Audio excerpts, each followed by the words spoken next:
Hello everyone, কেমন আছেন? নিশ্চয়ই অনেক ভালো আছেন। নতুন আরেকটা ব্লগ নিয়ে হাজির হয়ে গেছি আপনাদের কাছে।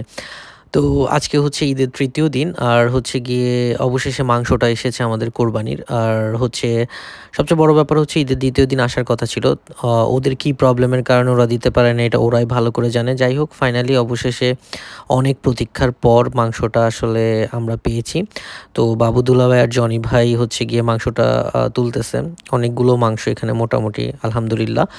তো আসলে সবচেয়ে বড় ব্যাপার কি, ঈদের ২য় দিন আসার কথা ছিল। অনেক এক্সাইটমেন্ট কাজ করতেছিল সবার মাঝে। বাট তারপরও আসেনি, কিছু করার নেই। তো ৩য় দিন এসেছে, ওরা দিয়েছে। তো এতেও খুশি আমরা। তো সবাই মিলে মাংস তোলা হয়েছে। এখন হচ্ছে গিয়ে ঢালা হবে এবং কোথায় কি কাকে দেয়া হবে সবকিছুই করা হবে।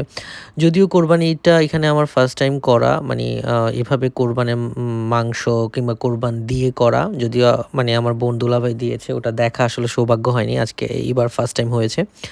তো আমার কাছে একটা আনন্দ আনন্দ লাগতেছে, বাংলাদেশ বাংলাদেশ ফিল হচ্ছে। তো সবার কাছেও সেম।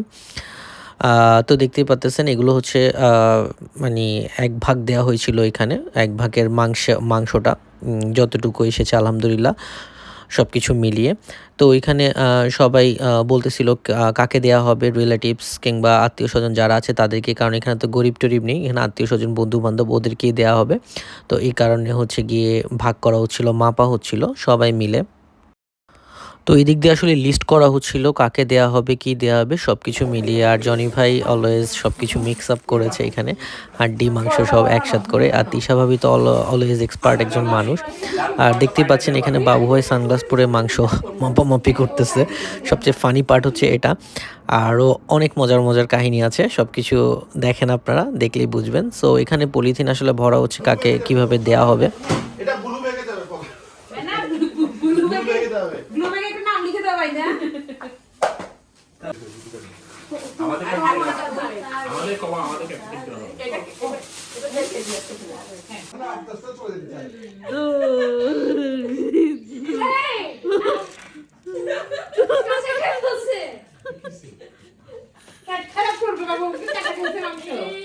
দরিদ্র চুটুল। ওকে, 2 টুকরা মাংস দাও। তেল দিয়ে করলে হবে। বাটার আছে ভাইয়া, সানফ্লাওয়ার বাটার। আমার বোন আমার জন্য প্যাক করেছে একটা অসহায় দরিদ্র টুটুলের জন্য। যাই হোক, আমিও পেয়েছি একটু ভাগে। আর এখানে ভাবি কাটাকাটিতে ব্যস্ত, মাপামাপিতে ব্যস্ত। ভাবি এগুলাতে অনেক অনেক বেশি মানে এক্সপার্ট। সব কিছু মিলিয়ে বাংলাদেশেও নাকি করতো ভাবি, যদিও ভাবিকে আমি ফার্স্ট টাইম এখানে দেখতেছি। আর আমার বোন আমাকে এখানে মাংস দিচ্ছে আর আমরা হাসাহাসি করতেছি। সব কিছু মিলিয়ে অনেক মজার, মানে বাংলাদেশে যে জিনিসটা করতাম ওটা একটা ফিল পাওয়া যাচ্ছে। আর এদিক দিয়ে ভাইয়া তো মাংস নিয়ে যুদ্ধ করতেছে। ছোট পাতিলে দিয়ে দিয়েছে, এখন বড় পাতিলে দিবে। চেঞ্জ হবে এখন পাতিলটা, রিয়াদ ভাই বলার কারণে।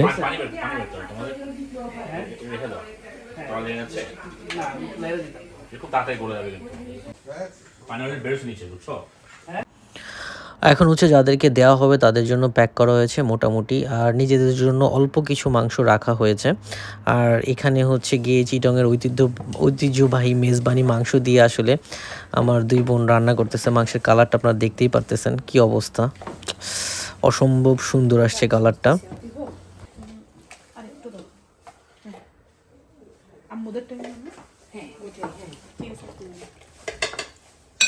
এবার কালার আসতেছে, দেখছো ভাবি? পুরো সরিষার তেল, পুরো। তো আমার বোন আসলে এখানে অসুস্থ শরীর নিয়েও আমাদের সবার জন্য আবার চালের রুটি বানাচ্ছে, যেটা কিনা কোরবানের মধ্যে আর কি গরুর মাংস দিয়ে খেতে অনেক বেশি মজা। তো ওটাই করছে। আর এদিক দিয়ে ভাবিও টেস্ট করতেছে যে কেমন হয়েছে মাংসটা। সবাই কম বেশি টেস্ট করতেছে। তো কতগুলো রুটি বানানো হবে, কি হবে সেটাও দেখতে পারবেন আপনারা এখন। তো মোটামুটি গরুর মাংস প্রায় শেষের দিকে হয়ে আসছে। এখানে হচ্ছে গিয়ে জনি ভাই এবং রিয়াদ ভাই টেস্ট করতেছে কেমন, কারণ তারা হচ্ছে মাস্টার শেফ। তাদের কথাতেই সব কিছু হয়েছে আজকে মোটামুটি। তো ভাইয়ারা টেস্ট করে দেখতেছে কেমন হচ্ছে। সবাই বলতেছে মোটামুটি অনেক বেশি ভালো হয়েছে, মজা হয়েছে, কোরবানের মাংস বলে কথা। আর এদিক দিয়ে আমার বোন অলরেডি রুটি নিয়ে যুদ্ধ করতেছে, অনেকগুলো রুটি বানানো শুরু করে দিয়েছে। আর তিশা ভাবিও হচ্ছে গিয়ে ওগুলা ছেঁকাছেঁকি নিয়ে ব্যস্ত। তো সবাই মিলে আসলে একটা ঈদ আমেজ মনে হচ্ছে দেখে। আর সবচেয়ে বড় ব্যাপার হচ্ছে সবাই একসাথে হতে পেরেছি, এই কারণে হচ্ছে আনন্দটা অনেক বেশি লাগতেছে। আর এখানে হচ্ছে গিয়ে আমাদের একটা পাকিস্তানি আন্টি আছে, তানিয়াপুর প্রতিবেশী উনি। তো উনি আমাদেরকে আজকে পাকিস্তানি রুটি খাওয়াবে ওনার স্টাইলে। বিলিভ মি, এত সুন্দর করে কিভাবে রুটি বানাতে পারে মানুষ আমি জানা ছিল না। অল টাইম ব্লগে দেখেছিলাম কিংবা কখনো পাকিস্তান যায় তো খাওয়া হয়নি, তো ওনার হাতে খেয়েছি। ট্রাস্ট মি, অনেক অনেক অনেক বেশি মজা ছিল। দেন তিশা ভাবি যে কিনা কখনো রুটি বানায় নেই, সেও ট্রাই করতেছে। দেখেন তাকে নিয়েও সবাই মজা করতেছে। জানি না ভাবি ভিডিওটা দেখলে হয়তো বা বলবো টুটুল কেন এই ব্লগ দিয়েছে, বাট আমি আসলে মজার জন্যই ভাবির এই ব্লগটা দিয়ে দিয়েছি। ভাইয়া কি বলে এটাও শোনা।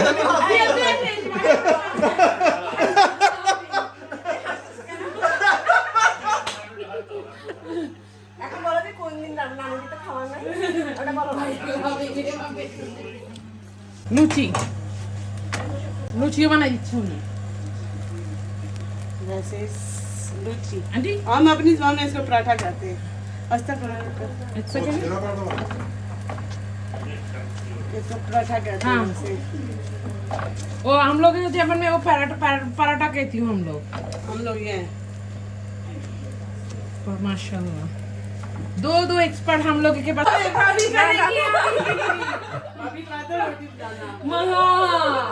প্রফেসর এইদিকে মনে হবে একটা পাতলা হবে কোন আগে এটা আমি করি নাই, এটা আমি করছি। আচ্ছা সাইডে পাতলা হয় না, আচ্ছা ঠিক আছে। না না ওটা করতে গেলে ফাটি যায় মাঝখান দিয়ে। সাইড দেখুন একটু কেটে ইয়া করিও না, ছোট দিকে না দাঁড়া। তুমি আমার কুক গোল দেখবা আচ্ছা আমি করতেছি ও আমি ও করে বাকি দরকার হয় না ইন্সপিরেশন লাগে না হ্যাঁ বাংলাদেশে ঠেকা করে ঠিকই বানাতে হবে, এটা বুয়াটাই ভালো করছে দরকার হয় না। এক্সপার্ট না ये ऐसा करो कुछ बहुत तेज है। बहुत तेज है। मैं छोटा करके देती हूँ। छोटा कर लिया माशाल्लाह माशाल्लाह। Thank you aunty. कोई बात नहीं बेटा, मुझे नहीं पता था आपको रोटी नहीं आती। नहीं मुझको नहीं make paratha roti and he's getting large shape heart shape or other shape man। যাই হোক, পাকিস্তানি আন্টির সাথে আমার বোন হিন্দি বাংলা সব কিছু মিক্স আপ করে কথা বলতেছে। যদিও আমার ব্লগে অনেকে যতটুকু বুঝার সবাই বুঝে এখন হিন্দি, সো এটা বুঝে নেন আপনারা। আর বাবু ভাইও এখানে আবার নাকি রুটি বানাবে, দেখি বাবু ভাই কেমন কি করে সেটাই দেখতেছি।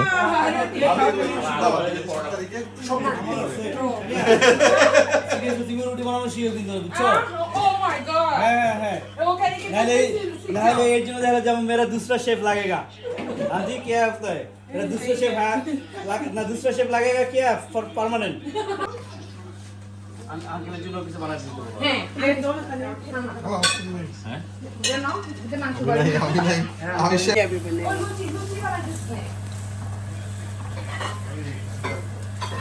यहाँ पर क्या दिया ऑयल ऑयल दिया উঠোটা বাবু করতেছে তুমি দেখতেছো না কেন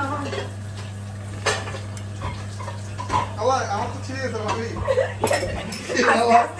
তুমি চলে সব দিতে হবে। ভাই তো এত মজা নাই মজা না এটা ভাবি আমাকে ছোটটা নিতে বাইরে তোমার জামাই রুটি বানাতে দিতে হবে আসো। ওকে আর আমি মধ্যে দিলাম। তাহলে হবে। না ট্রাই করা উচিত সবারই বেশি জোরে চাপি না বাবু। আমার দ্বারা জীবনে এটা হবে না। গরম ভাত খাইয়া। এটা নিব না আর এটা পড়াতে পারবো না প্লেট দি। পাইতে লবণ একটু বললে ভালো তো নাকি। ওনার লবণ কম দেয় কেন ঝোল তরকারি যে খাবে তরকারি এই চেঞ্জ করতে হবে সব দিকে তো শরীরে গেলে তো কোথাও ভালো পাওয়া যায়। এতগুলো তো খুঁজে পাবো না। তো বাবু ভাই আমাদের সবার জন্য বাটিতে বেড়ে নিয়েছে, আর সবাই মোটামুটি খেতে বসেছি আমরা। মানে অনেকক্ষণ অপেক্ষার পর অবশেষে খাওয়া এসেছে। কোরবানির মাংস দিয়ে কাঁচা রুটি খাচ্ছি, এবং হচ্ছে গিয়ে চালের রুটি যেটাকে বলে, এবং হলো পাকিস্তানি আন্টির হাতে কি বলে এটা পরোটা, তারপরে চাপাতি সব কিছুই। তো ট্রাস্ট মি এত বেশি মজা ছিল বলার বাইরে। আসলে খাচ্ছি আর কথা বলতেছি, আর এদিক দিয়ে আমার বোন আবার বেড়ে নিচ্ছে। যারা ব্যাচেলার আছে ওদের সার্কেলের মধ্যে তাদের জন্য রান্না করে দিচ্ছে, আর যারা ফ্যামিলি শো তারা হচ্ছে গিয়ে সবার জন্য কাঁচা মাংস দিচ্ছে, আর ওদের জন্য রুটিও দেওয়া হচ্ছে। আর এদিক দিয়ে ভাবিও চলে যাচ্ছে, অনেক রাত হয়ে গেছে। তো আমরাও বের হয়ে গেছি মাংস আর হচ্ছে গিয়ে যেটা কারি রান্না করা হয়েছিল ওটা নিয়ে। তো বাবু ভাই সবার বাসায় পৌঁছে দিচ্ছে ঠিক মতো। তো আমিও ছিলাম সাথে। তো আজকের এই ঈদটা আসলে অনেক বেশি ভালো কেটেছে। এই দিনটা ঈদের ফিল পেয়েছি বাংলাদেশের মতো। হোপসো আপনাদেরও ভালো লেগেছে। ভালো থাকবেন। আল্লাহ হাফেজ।